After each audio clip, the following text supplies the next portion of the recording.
사람들이 죄를 쉽게 범하는 까닭은 죄의 결과가 얼마나 심각하게 자신과 자신이 속한 공동체를 파괴하는지 모르기 때문입니다. 죄에는 강한 파괴력과 중독성이 있습니다. 처음에는 자의적으로 죄를 선택합니다. 그러나 일단 죄를 범하고 나면 그 다음부터는 죄가 사람을 끌고 다니기 시작합니다. 이것이 죄의 힘입니다. 아무리 죄를 범하지 않으려고 해도 육신은 어느새 죄를 범하고 있습니다. 그 죄를 이길 권세는 오직 예수 그리스도의 피밖에 없습니다. 죄의 권세를 이기신 주님을 의지해야 합니다. 죄의 속성이 얼마나 무서운지 깨닫고 세상과 타협하며 죄를 짓던 습관을 버려야 합니다.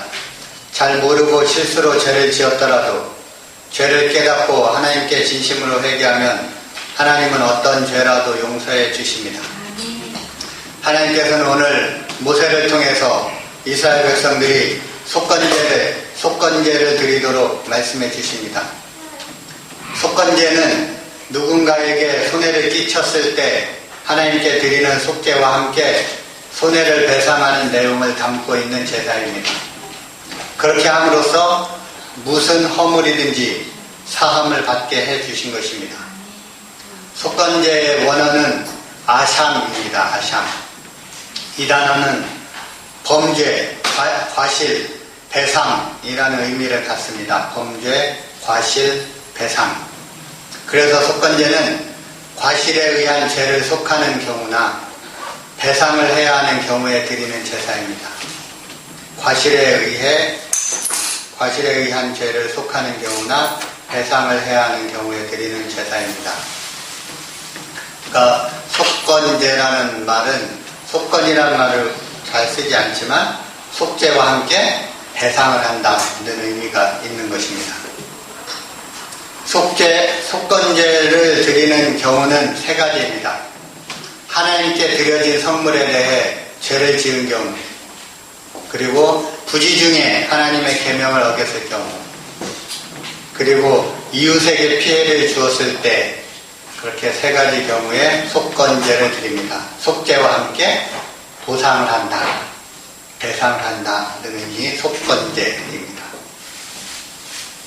선물, 하나님에게 드린 선물에 대한 속건제가 14절부터 16절까지 나옵니다. 15절, 16절 다 같이 읽으시겠습니다.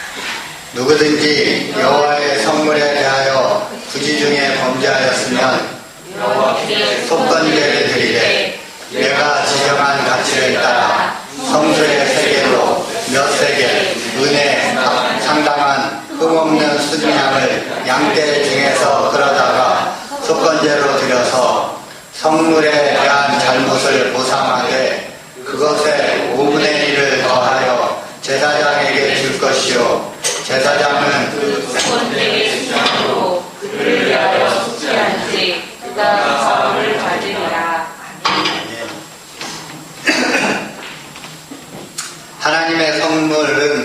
하나님의 선물의 속성은 거룩함입니다. 선물이 성스러운 이유는 여호와를 위해 쓰이는 물건이기 때문입니다. 하나님의 선물은 하나님을 위해 구별된 것으로 하나님께 예배하기 위해 쓰이는 물건이나 기구들, 재물, 첫 열매, 11조 등을 가리킵니다. 하나님께 속한 거룩한 것을 함부로 잘못 다루었을 때는 하나님의 거룩함을 더럽히는 일로 심각한 범죄 행위가 됩니다. 따라서 성물에 대해 죄를 범하면 그에 따른 죄사함을 받아야 합니다. 성물에 대해 잘못했을 때는 속건 제물을 드릴 뿐 아니라 잘못한 액수의 5분의 1, 20%를 더하여 제사장에게 주도록 말씀합니다.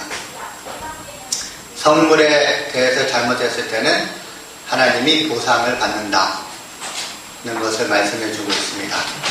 하나님의 선물을 함부로 여기지 말아야 합니다. 하나님의 것은 하나님께 돌려야 합니다. 사람의 죄악은 늘 하나님의 자리, 하나님의 영역을 침범할 때 발생합니다. 하나님은 이미 사람들에게 넘치도록 좋은 것을 주셨습니다. 그러나 인간은 죄악과 탐욕의 노예가 되어서 자신의 피조물됨을 망각하고 하나님의 자리에 올라 권세와 영광을 차지하려고 합니다. 하나님의 것을 하나님께 올려드리는 것이 참된 지혜입니다. 하나님께 드려진 물건들은 1차적으로 교회에서 사용하는 여러 비품과 기구들입니다. 이것들은 모두 하나님의 것이며 거룩한 물건입니다. 하나님을 예배하는 일과 하나님의 사역을 위해 드려진 것들 그리고 재정 역시 신성하게 하나님이 취급하십니다. 하나님께 드린 모든 것이 거룩합니다. 하나님의 것이기 때문입니다. 교회 것이라고 해서 내 것이 아니고 교회 것이라고 해서 소홀히 생각하거나 함부로 다루면 하나님의 거룩하심을 모독하고 하나님의 존귀를 훼손하는 죄를 범하게 됩니다. 실수로 혹은 잘 몰라서 하나님의 성물을 함부로 여겨 손해를 끼쳤다면 손해를 배상함과 아울러 그 가치의 5분의 1에 해당하는 만큼을 더하여 보상해야 합니다. 이 세상의 모든 것이 하나님의 것이고 모든 것이 거룩한 것이나 특히 하나님의 제단에 바쳐진 하나님의 성물은 더 철저히 구별해야 합니다. 금과 은으로 귀하게 만들어진 그릇이라 할지라도 음식이 담겨져 놓이면 식기일 뿐입니다. 동물의 사료가 담겨져 외양간에 놓이면 여물통일 뿐입니다. 훌륭한 식기도 아주 좋은 여물통도 그것 이상의 의미를 가질 수 없습니다. 그러나 성물은 하나님에게 구별되었기 때문에 거룩하게 하나님이 취급하십니다. 성물은 하나님의 영광을 위한 자리에 있을 때 거룩한 것입니다. 우리도 마찬가지로 하나님의 곁에 있을 때에만 거룩할 수 있습니다. 하나님께 쓰임받는 거룩한 도구들이 되시기를 바랍니다. 두 번째 속건제는 부지 중에 하나님의 계명을 어겼을 때 드리는 속건제입니다. 17절, 18절, 19절 다 같이 읽으시겠습니다. 만일 누구든지 여호와의 계명 중 하나를 부지 중에 범하여도 허물이라 벌을 당할 것이니 그는 내가 지정한 가치대로 양떼 중 흠없는 수량을 속건제물로 제사장에게로 가져갈 것이요 제사장은 그가 사함을 받으리라. 이는 속건제니 그가 여호와 앞에 참으로 잘못을 저질렀음이니라. 아멘. 부지 중에 하나님의 말씀을 범하였다는 것은 그 사람이 하나님의 계명을 어기는 것인지 알지 못하고 죄를 지었다는 것입니다. 그러니까 알지 못했다 해도 그것이 핑계가 될 수 없는 것입니다. 오히려 알지 못하고 죄를 범했을 때는 하나님이 더 속상해하시고 보상을 받으신다는 것입니다. 알지 못하고 죄를 범했을 때는 알지 못했다고 해도 하나님께 죄가 되는 것이기 때문에 자신의 허물과 실수를 깨닫는 즉시 속건제를 드려야 했습니다. 속죄제와 달리 속건제는 범죄에 대한 적절한 가치를 스스로 정해서 적어도 몇 세겔, 최소한 2세겔에서 4세겔 정도 가치가 있는 흠없는 숫양으로만 드려야 한다는 것이 속죄제와는 다른 것입니다. 속죄제는 여러 가지 짐승으로 드릴 수가 있었습니다. 소, 양, 염소, 그리고 비둘기. 자기 형편에 따라 속죄는 자기의 죄를 대신해서 죽어줄 희생 제물이 필요했습니다. 그런데 속건제는 하나님이 보상을 받으시고 속죄와 함께 배상을 하고 보상을 해야 되는 속건제는 아무 제물이나 드리는 것이 아니고 오직 양, 그것도 순양, 그것도 아무 순양이나 드리면 안 되고 적어도 몇 세겔 정도가 되는, 몇 세겔이라는 것은 최소한 2, 3세겔, 2에서 4세겔 정도는 돼야 된다. 너무 어린 순양 말고 적당한 어느 정도 된 순양을 드려야 된다라고 속건제 제물은 딱 정해 놓으셨어요. 속건제는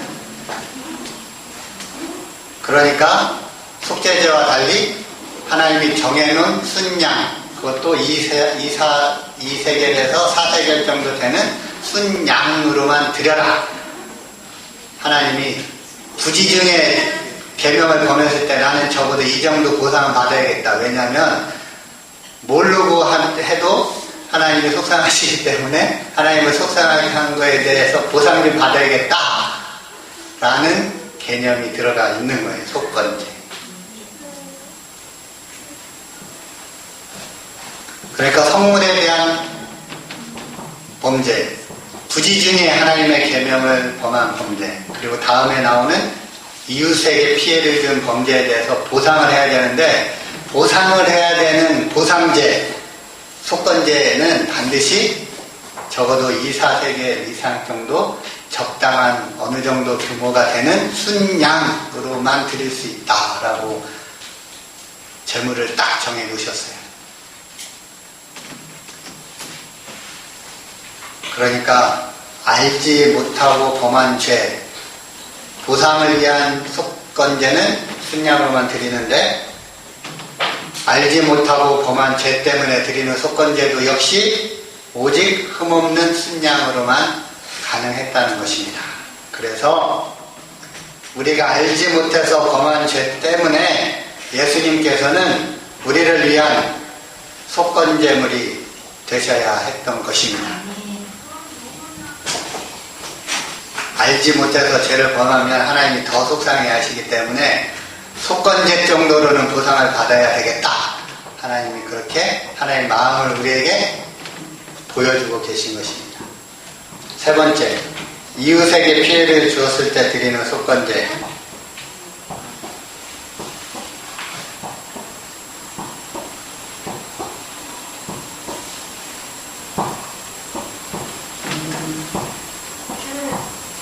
그러니까 지정한 가치라는 것은 본인이 스스로 그 가치를 매겨라 이거예요. 지정한 가치대로라는 말은 내가 하나님 앞에 범죄한 부지 중에 계명을 어긴 내용이 적어도 이 정도 가치에 하나님 앞에 잘못을 한 것이다. 가치를 스스로 매겨서 너무 째째하게 가치를 매기지 말고 적어도 2,4세겔 정도는 가치를 매겨서 순양으로 하나님 앞에 드려라. 성물에 대해서 범죄했을 때도 스스로 가치를 매겨서 적어도 2,4세겔 이상의 순양을 드려라. 그렇게 하나님이 스스로 가치를 매겨서 해라. 속건제에 대해서는 하나님이 그렇게 말씀하신 거예요. 세 번째, 이웃에 피해를 주었을 때의 속건제. 6장 1절부터 7절까지가 이웃에 피해를 주었을 때 드리는 속건제에 대한 말씀입니다. 2절부터 6절까지 한 절씩 교독하겠습니다. 2절 제가 읽고 3절 다 같이 읽습니다. 누구든지 여호와께 신실하지 못하여 범죄하되 곧 이웃이 맡긴 물건이나 전당물을 속이거나 도둑질하거나 착취하고도 사실을 부인하거나 남의 이름을 죽고도 사실을 부인하여 거짓 맹세하는 등 사람이 이 모든 일 중에 하나라도 행하여 범죄하며 이는 죄를 범하였고 죄가 있는 자니 그 훔친 것이나 착취한 것이나 맡은 것이나 잃은 물건을 주운 것이나 그 거짓 맹세한 모든 물건을 돌려보내되 곧 그 본래 물건에 5분의 1을 더하여 돌려보낼 것이니 그 죄가 드러나는 날에 그 인자에게 줄 것이요 그는 또 그 속건제물을 여호와께 가져갈지니 곧 내가 지정한 가치대로 양떼 중 흠없는 순양을 속건제물을 위하여 제사장에게로 끌고 갈 것이며. 아멘. 이웃에게 죄를 범한 경우는 5가지로 구분됩니다. 첫째, 남의 물건을 위탁받은 후에 부인한 경우. 둘째, 남의 물건을 횡령한 경우. 셋째, 남의 물건을 강도질한 경우. 넷째, 이웃을 협박해서 물건을 탈취한 경우. 다섯째, 잃어버린 물건을 줍고도 사실을 부인한 경우입니다. 이런 경우에도 역시 물건을 주인에게 돌려주는 것과 동시에 그 가치의 5분의 1에 해당하는 만큼을 더 보상해서 주어야 했습니다.